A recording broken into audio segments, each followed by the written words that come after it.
ਖਾਨ ਸਾਹਿਬ ਤੁਸੀਂ ਇੰਨੀ ਉਮਰ ਹੰਢਾ ਲਈ ਹੈ ਕਿ ਤੁਹਾਨੂੰ ਇਸ ਚੀਜ਼ ਦਾ ਬਿਲਕੁਲ ਵੀ ਨਹੀਂ ਪਤਾ ਵੀ ਅੱਜ ਕੱਲ ਦੇ ਸਮੇਂ ਵਿੱਚ ਚੱਲ ਕੀ ਰਿਹਾ ਹੈ। ਬੇਈਮਾਨੀ, ਲੋਕ ਧੋਖਾਧੜੀ, ਇੰਨਾ ਕੁਝ ਚੱਲ ਰਿਹਾ, ਤੁਸੀਂ ਕਿਹੜੇ ਯਕੀਨ ਤੇ ਉਹਨਾਂ ਨੂੰ ਐਡੀ ਵੱਡੀ ਅਮਾਉਂਟ ਦੇ ਦਿੱਤੀ? इतनी बड़ी अमाउंट इसलिए दे दी मैंने मैडम कि मुझे ऐसा लगा कि मेरा घर अपना हो जाएगा यहाँ और मेरा दुकान अपना हो जाएगा तो मैं रोजी रोटी अच्छे से कमाऊंगा खाऊंगा यहाँ, मगर मेरे साथ सब उल्टा हो। पुलिस ने जवाब ये दिया कि भाई इसमें हम कुछ नहीं कर सकते, तुमने हमें पूछ के क्या पैसे दिए थे, तुम्हारा मैटर है, तुम जानो, नहीं तो कोर्ट में जाके ये केस करो उसके ऊपर। ਇੱਕ ਨਾਮ, ਇੱਕ ਦੁਕਾਨ ਤੇ ਇੱਕ ਭਰੋਸਾ। ਪਰ ਜਦੋਂ ਟੁੱਟਦਾ ਹੈ ਨਾ ਤਾਂ ਸਭ ਤੋਂ ਵੱਡਾ ਸਵਾਲ ਅਸੀਂ ਆਪਦੇ ਆਪ ਨੂੰ ਹੀ ਪੁੱਛਦੇ ਹਾਂ ਕਿ ਸਾਡੇ ਨਾਲ ਹੀ ਕਿਉਂ, ਕਿਹਦੇ ਨਾਮ ਤੇ? ਕੀ ਅਸੀਂ ਆਪਦੇ ਆਪ ਨੂੰ ਹੀ ਮੂਰਖ ਬਣਾ ਲਿਆ ਕਿ ਸਾਹਮਣੇ ਵਾਲੇ ਨੇ ਸਾਨੂੰ ਪਹਿਲਾਂ ਹੀ ਮੂਰਖ ਸਮਝਿਆ ਹੋਇਆ ਸੀ, ਤਾਈਓ ਅਸੀਂ ਪਾਗਲ ਬਣ ਗਏ। ਸਤਿ ਸ਼੍ਰੀ ਅਕਾਲ। ਪ੍ਰੋਗਰਾਮ ਚਿੜੀ ਵਿਚਾਰੀ ਕੀ ਕਰੇ ਵਿੱਚ ਤੁਹਾਡਾ ਬਹੁਤ ਬਹੁਤ ਸਵਾਗਤ ਹੈ। ਹਰ ਵਾਰ ਦੀ ਤਰ੍ਹਾਂ ਅਸੀਂ ਇੱਕ ਐਸੇ ਸ਼ਖਸ ਨੂੰ, ਇਹ ਜਿਹੀ ਪੀੜਤ ਨੂੰ ਤੁਹਾਡੇ ਸਾਹਮਣੇ ਲੈ ਕੇ ਆਉਣੇ ਆ ਜਿਨ੍ਹਾਂ ਦੀ ਜਾਂ ਤਾਂ ਪ੍ਰਸ਼ਾਸਨ ਸੁਣਦਾ ਹੀ ਨਹੀਂ ਜਾਂ ਪ੍ਰਸ਼ਾਸਨ ਨੇ ਹੀ ਧੱਕਾ ਕੀਤਾ ਹੁੰਦਾ ਹੈ। ਅੱਜ ਜਿਹੜੀ ਕਹਾਣੀ ਹੈ ਇੱਕ ਪ੍ਰਵਾਸੀ ਵਿਅਕਤੀ ਦੀ ਹੈ। ਪ੍ਰਵਾਸੀ ਵਿਅਕਤੀ ਆਉਂਦਾ ਪੰਜਾਬ ਵਿੱਚ ਆਪਦੀ ਰੋਜ਼ੀ ਰੋਟੀ ਕਮਾਉਣ ਲਈ, ਆਪਦੀ ਮਿਹਨਤ ਕਰਨ ਲਈ ਤੇ ਆਪਦਾ ਘਰ ਪਰਿਵਾਰ ਬਣਾਉਣ ਲਈ, ਪਰ ਕਿਸੇ ਪੰਜਾਬੀ ਦੁਆਰਾ ਹੀ ਉਸ ਪ੍ਰਵਾਸੀ ਦੇ ਨਾਲ ਧੱਕਾ ਕੀਤਾ ਜਾਂਦਾ ਹੈ, ਠੱਗੀ ਮਾਰੀ ਜਾਂਦੀ ਹੈ। ਕੀ ਇਹ ਪੂਰਾ ਮਸਲਾ ਆਓ ਤੁਹਾਨੂੰ ਜਾਣੂ ਕਰਵਾਉਣੀ ਆ। ਤੇ ਦੂਜੀ ਗੱਲ, ਡਿਸਕਲੇਮਰ, ਜੇਕਰ ਦੂਸਰਾ ਪੱਖ ਆਪਦਾ ਪੱਖ ਰੱਖਣਾ ਚਾਹੁੰਦਾ ਹੈ ਤਾਂ ਦਿੱਤੇ ਹੋਏ ਨੰਬਰ ਤੇ ਕਾਲ ਕਰਕੇ ਆਪਦਾ ਪੱਖ ਰੱਖਣ ਲਈ ਸਾਡੇ ਕੋਲੇ ਆ ਸਕਦਾ। ਸਤਿ ਸ਼੍ਰੀ ਅਕਾਲ ਜੀ। ਸਤਿ ਸ਼੍ਰੀ ਅਕਾਲ ਜੀ। ਤੁਹਾਡਾ ਬਾਈ ਜੀ ਨਾਮ ਕੀ ਹੈ? ਤੁਸੀਂ ਕਿੱਥੋਂ ਬਿਲੋਂਗ ਕਰਦੇ ਹੋ? ਪੰਜਾਬ 'ਚ ਯਾਨੀ ਬਠਿੰਡਾ ਆਏ ਨੂੰ ਤੁਹਾਨੂੰ ਕਿੰਨਾ ਸਮਾਂ ਹੋ ਗਿਆ? मेरा नाम शकील अहमद है और मैं बरेली का रहने वाला हूँ और यहाँ बठिंडे में मुझे 1-1.5 साल हो गया रहते हुए। ਕੀ ਕੰਮ ਕਰਦੇ ਹੋ ਤੁਸੀਂ ਇੱਥੇ? सिलाई का बुटीक का काम करता हूँ। ਠੀਕ ਹੈ। ਤੁਸੀਂ ਅੱਜ ਸਾਡੇ ਨਾਲ ਬੈਠੇ ਹੋ, ਕੀ ਕਹਾਣੀ ਹੋਈ ਹੈ? ਥੋੜਾ ਜਿਹਾ ਸਾਡੇ ਜਿਹੜੇ ਦਰਸ਼ਕ ਹੈ ਉਹਨਾਂ ਨੂੰ ਦੱਸੋ। मेरे साथ ये कहानी हुई है, मुझसे 1,35,000 रुपए की ठगी की गई है और विश्वास दिला के मेरे साथ विश्वासघात किया गया है। तो मैं चाहता हूँ कि ये विश्वासघात मेरे साथ ना हो और मेरे पैसे मुझे वापस मिल जाए। ਹੋਇਆ ਕੀ ਸੀਗਾ ਤੁਸੀਂ ਉਹ ਦੱਸੋ। हुआ सी ये हुआ मेरे साथ कि एक सोहनलाल नाम का आदमी मेरे पास आया और उसने मुझे लालच देके कि मैं तुम्हें ये मकान दिला दूंगा और ये मकान दिला के मैं तुम्हारा इसमें 8-10 लाख रुपए का फ़ायदा करा दूंगा, तुम्हें 2 लाख रुपए किसी को देना है और वो तुम्हारा काम करा देगा, ऐसा करके मुझसे पैसे लेके गया। ਤੁਸੀਂ ਕਹਿ ਰਹੇ ਹੋ ਕਿ ਤੁਸੀਂ ਦੁਕਾਨ ਤੇ ਮਕਾਨ ਦੋਨੋਂ ਖਰੀਦਣੇ ਸੀ। ਜੀ। ਜਦੋਂ ਤੁਸੀਂ ਇਹ ਚੀਜ਼ਾਂ ਖਰੀਦਣੀਆਂ ਸੀ ਦੋਨੋਂ, ਜਿਹੜਾ ਮਾਲਕ ਸੀ, ਦੁਕਾਨ ਦਾ ਮਾਲਕ ਸੀ, ਉਹਨਾਂ ਨਾਲ ਗੱਲ ਹੋਈ ਤੁਹਾਡੀ? ਕਿੰਨੀ ਅਮਾਉਂਟ ਉਹਨਾਂ ਨੇ ਦੱਸੀ? उन्होंने गल हुई, उन्होंने 25 लाख रुपए का अमाउंट बताया और 25 लाख रुपए का अमाउंट मेरा प्रोसीजर नहीं था लेने का, तो मैंने उससे कहा कि 18 लाख रुपए तक में आप मुझे रजिस्ट्री कराओगे तो मैं रजिस्ट्री करा लूँगा, ले लूँगा मकान। मगर ये बीच में सोहनलाल आके बोला कि मैं 8-10 लाख रुपए कम करा दूंगा तुम्हारा और इस तरीके से तुम्हें 2 लाख रुपए मुझे देना पड़ेगा और मैं आपको ये फायदा आपका ये करा दूंगा। ਸੋਹਣ ਲਾਲ ਜਿਹੜਾ ਤੁਸੀਂ ਕਹਿ ਰਹੇ ਹੋ, ਇਹਨਾਂ ਨੂੰ ਤੁਸੀਂ ਕਿਵੇਂ ਜਾਣਦੇ ਸੀ? ये किसी तरीके से मेरे पास लोन के हिसाब से मेरे पास आया था कि मुझे मकान लेना था, तो मुझे कुछ पैसे कम थे तो मुझे लोन भी लेना था। ਅੱਛਾ, ਯਾਨੀ ਤੁਹਾਡਾ ਉਹਨਾਂ ਨਾਲ ਪਹਿਲਾਂ ਵੀ ਲੈਣ ਦੇਣ ਚੱਲਦਾ ਸੀ, ਯਾਨੀ ਉਹ हाँ, ਪਹਿਲਾਂ ਮਤਲਬ ਪਹਿਲਾਂ ਤੋਂ ਜਾਣਦੇ ਸੀ ਤੁਸੀਂ? हाँ, 10,000 रुपये मुझसे लिया उसने लोन के लिए कि मैं तुम्हारा लोन करा दूंगा और ये मकान तुम्हें जो पैसा तुम्हारे पास कम पड़ेगा तो वो लोन करा के मैं तुम्हें दिला दूंगा। ਤੁਹਾਨੂੰ ਉਹਨਾਂ ਤੇ ਇੰਨਾ ਕਿੰਨਾ ਕੁ ਯਕੀਨ ਹੋ ਗਿਆ ਵੀ ਤੁਸੀਂ ਉਹਨਾਂ ਨੂੰ 10,000 ਰੁਪਇਆ ਵੀ ਦੇਤਾ ਕਿਸੇ ਦੇ ਨਾਮ ਤੇ, ਯਾਨੀ ਜਿਹੜੇ ਸਾਬਕਾ ਐਮਸੀ ਹੈ ਉਹਨਾਂ ਦੇ ਨਾਮ ਤੇ ਤੁਸੀਂ ਐਡੀ ਵੱਡੀ ਅਮਾਉਂਟ ਵੀ ਉਹਨਾਂ ਨੂੰ ਦੇਤੀ? इतनी बड़ी अमाउंट इसलिए दे दी मैंने मैडम कि मुझे ऐसा लगा कि मेरा घर अपना हो जाएगा यहाँ और मेरा दुकान अपना हो जाएगा तो मैं रोजी रोटी अच्छे से कमाऊंगा खाऊंगा यहाँ, मगर मेरे साथ सब उल्टा हो गया। ਪਰਿਵਾਰ ਤੁਹਾਡੇ ਨਾਲ ਇੱਥੇ ਹੀ ਹੈ? परिवार मेरा बरेली में रहता है। ਅੱਛਾ, ਤੁਸੀਂ ਉਹਨਾਂ ਨੂੰ ਬਾਅਦ ਵਿੱਚ ਇੱਥੇ ਲੈ ਕੇ हाँ, लेके आना था बाद में। ਤੁਸੀਂ ਉਹਨਾਂ ਨਾਲ ਕੋਈ ਲਿਖ ਪੜ ਕੀਤੀ ਸੀਗੀ ਵੀ ਮੇਰੇ ਤੋਂ ਤੁਸੀਂ ਇਹ हाँ, ਅਮਾਉਂਟ, लिखा- ਕਿੰਨੀ ਅਮਾਉਂਟ ਲੈ ਕੇ ਗਏ ਹੋ ਤੁਹਾਡੇ? 1,35,000 लेके गए। ये लिखा पढ़त करके मैंने दिया उसे, ये लिखत पढ़त है इसका और ये सारी चीज़ है। फिर पुलिस में भी जाके उसने आजकल टाल के करके दिया तो पुलिस में जाके रेलवे स्टेशन के पास पुलिस चौकी है, वहाँ जाके ये लिखाया, और लिखाने के बाद में उसने 25 तारीख दी इस महीने की, कि मैं 25 तारीख को 45,000 रुपये दे दूंगा, और अगले महीने में 10 तारीख को मैं 45,000 रुपये दे दूंगा, और अगले महीने की 25 तारीख को मैं 45,000 रुपये दे दूंगा। ऐसा करके मुझे ये पर्चा भी पुलिस चौकी में लिख के दिया है, मगर पुलिस चौकी में मेरी कोई सुनवाई हुई नहीं हुई। वहाँ पर उन्होंने बोला कि कोर्ट में जाके केस करो। ਅੱਛਾ ਖਾਨ ਸਾਹਿਬ, ਜਿਨ੍ਹਾਂ ਦੇ ਨਾਮ ਤੋਂ ਇਹ ਸ਼ਖਸ ਜਿਹੜੇ ਸੋਹਣ ਲਾਲ ਹੈ ਹਨਾ, ਜਿਨ੍ਹਾਂ ਦੇ ਨਾਮ ਲੈ ਕੇ ਤੁਹਾਡੇ ਤੋਂ ਪੇਮੈਂਟ ਲੈ ਕੇ ਗਏ ਹੈ, ਕੀ ਤੁਸੀਂ ਜ਼ਰੂਰੀ ਨਹੀਂ ਸਮਝਿਆ ਵੀ ਉਹਨਾਂ ਨਾਲ ਮਿਲਿਆ ਜਾਵੇ? ਤੁਸੀਂ ਉਹਨਾਂ ਨੂੰ ਮਿਲੇ? उनसे मिले, एक बार मिले, वो आके मिल के चले गए, और उससे कोई गल नहीं हुई उस टाइम पे। तो उन्हीं के नाम से इस तरीके से करके लेके पैसे गए।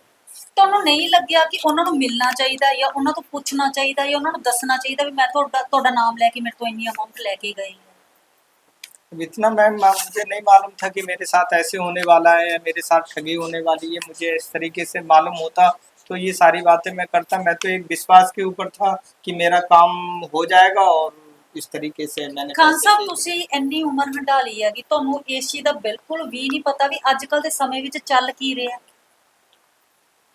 ਬੇਈਮਾਨੀ, ਲੋਕ ਧੋਖਾਧੜੀ, ਇੰਨਾ ਕੁਝ ਚੱਲ ਰਿਹਾ। ਤੁਸੀਂ ਕਿਹੜੇ ਯਕੀਨ ਤੇ ਉਹਨਾਂ ਨੂੰ ਐਡੀ ਵੱਡੀ ਅਮਾਉਂਟ ਦੇਤੀ?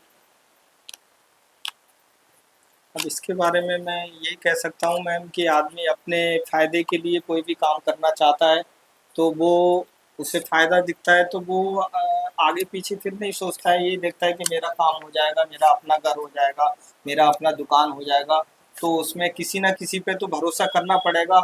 कोई काम करने के लिए आज के दौर में कोई तो भरोसा करना पड़ता है, किसी पे तो भरोसा करना पड़ेगा।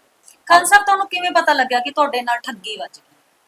जब 3 महीने तक मेरा कोई काम नहीं हुआ, और 3 महीने के बाद मैंने उससे कहा जब मेरे पैसे वापस कर दो, मुझे ज़रूरत है, और मेरा बच्चा परेशान है, ऑपरेशन उसका हुआ है, मुझे उधर भी पैसे देना है, और अपने दुकान का भी अभी नई नई मैंने दुकान करी है, तो कभी काम चलता है, कभी काम नहीं चलता है।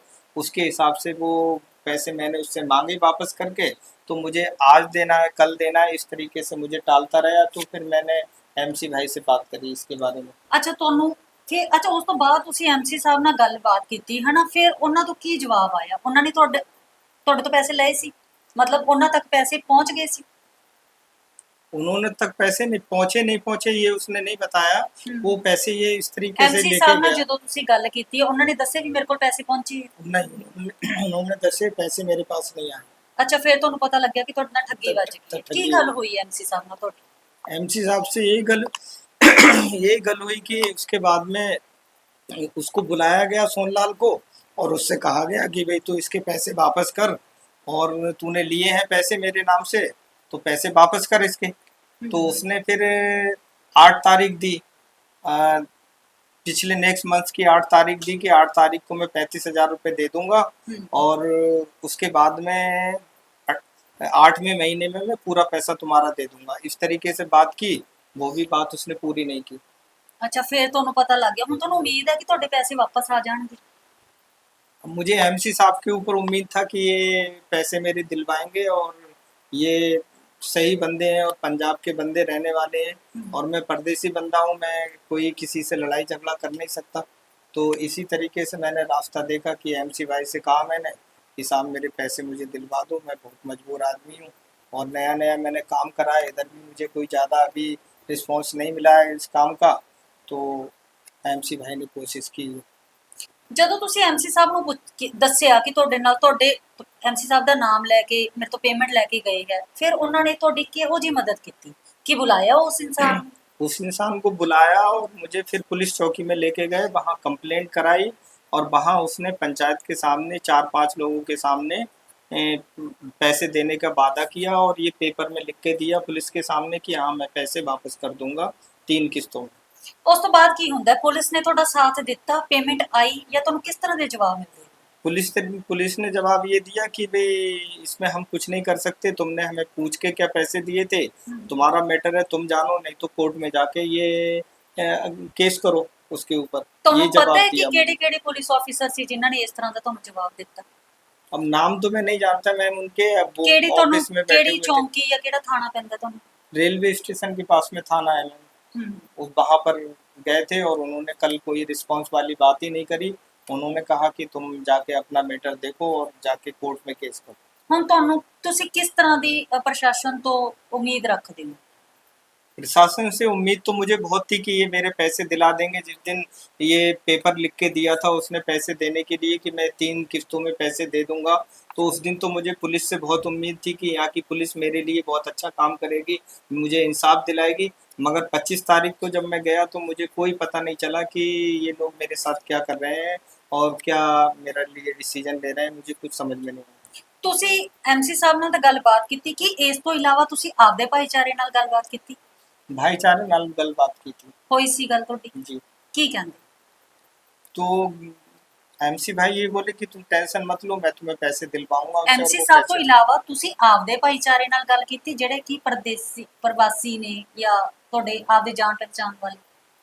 एमसी साहब बहुत अच्छे इंसान हैं और उन्होंने जब से मुझे मिले हैं, जब से उन्होंने मेरी बहुत हेल्प करी है और मेरी विनती है कि प्रशासन भी मेरा साथ दे और मेरा पैसा मुझे वापस दिला दे। मैं बहुत गरीब आदमी हूँ और बहुत बहुत मेहरबानी होगी। बच्चे के ऑपरेशन हुए हैं, उसके लिए पैसे की मुझे बहुत लोड है और बहुत ज़रूरत है, इसलिए मेरे पैसे मुझे मिल जाने चाहिए। प्रशासन से मेरी विनती है। ਸੋ ਦੋਸਤੋ ਦੂਸਰੀ ਧਿਰ ਯਾਨੀ ਕਿ ਪੁਲਿਸ ਪ੍ਰਸ਼ਾਸਨ ਜਿਹੜੇ ਕਿ ਚੌਂਕੀ ਆ, ਆਪਾਂ ਉਹਨਾਂ ਦੇ ਆਫੀਸਰ ਨੂੰ ਵੀ ਕਾਲ ਲਗਾ ਕੇ ਦੇਖ ਲੈਂਦੇ ਆ ਕਿ ਉਹਨਾਂ ਦਾ ਕੀ ਕਹਿਣਾ ਹੈ।